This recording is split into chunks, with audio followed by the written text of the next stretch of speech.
News 19 और आज का मतदाता टीवी में अक्षय अग्रवाल जी आपका स्वागत है। नमस्कार सर। जय जय श्री राम। सर, जैसा कि मुझे ज्ञात हुआ है, मेरा बड़ा सौभाग्य है कि मेरी आपसे मुलाकात हुई और आप अध्यात्म का जो दिल से अध्यात्म को प्यार करते हैं और उसमें काफ़ी तल्लीन रहते हैं। सर, सवाल मेरा ये है, आज के समय में जो हमारा वर्तमान में युवा वर्ग है वो अध्यात्म की तरफ कितना जुड़े, उसे क्या करना चाहिए कि उसका झुकाव उस तरफ जाए?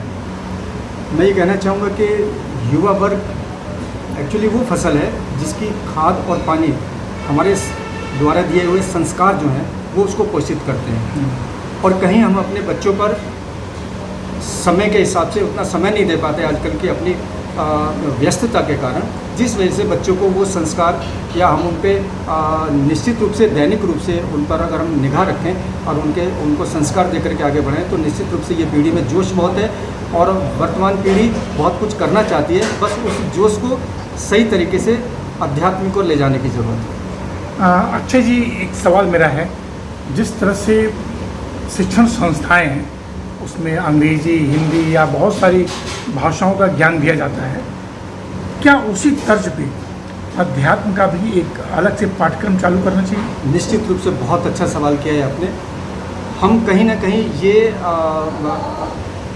बाहर की सभ्यता को अपनाने के चक्कर में बहुत कुछ पीछे चले गए और हमारी मूल संस्कृति से हम कहीं ना कहीं कट गए। अगर हमारे सिलेबस में दैनिक रूप से हमारे त्यौहार के बारे में, हमारी संस्कृति के बारे में और हमारे समाज के सही उत्थान के बारे में अगर बताया जाए तो निश्चित रूप से बहुत कल्याण हो सकता है। सर, एक इसी से जुड़ा हुआ सवाल मेरा, जो हमारे जो नया सिलेबस आया है अभी शिक्षण संस्थाओं में, जब से हमारे देश के प्रधानमंत्री नरेंद्र मोदी और योगी आदित्यनाथ उत्तर प्रदेश के मुख्यमंत्री के रूप में हैं, तब से वो सिलेबस जो है बहुत कुछ बदलाव किया गया है कि केंद्र सरकार और राज्य सरकार ने गुरुकुल प्रथा को बढ़ावा दिया है।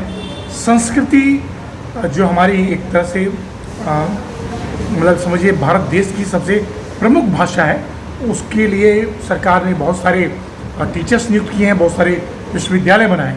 लेकिन मैं चाहूँगा सर कि आप जो है आज के मतलब समाज से ये अपील करें कि अध्यात्म को आत्मसात करने के लिए प्रारंभिक चरण से बच्चों में एक बीज डालें।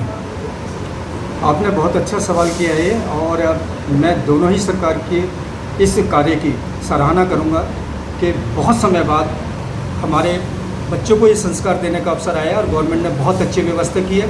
लेकिन साथ साथ हमारे माता पिता जो बच्चों के गार्जियन हैं उनका भी दायित्व बनता है कि सुबह उठ करके प्रणाम करना, सूर्य वंदन करना, जल देना और एक रोटी गाय के लिए निकालना, ऐसे जो मूलभूत हमारे माता पिता के समय से चलता आ रहा था वो हमें संस्कार बच्चों को देना होगा और निश्चित रूप से गवर्नमेंट इसके लिए बहुत ज़्यादा मैं उनको शुक्रिया अदा करना चाहूँगा। बिल्कुल लास्ट सवाल अक्षय अग्रवाल जी, फिर अगले विषय पे हम आपसे बात करेंगे।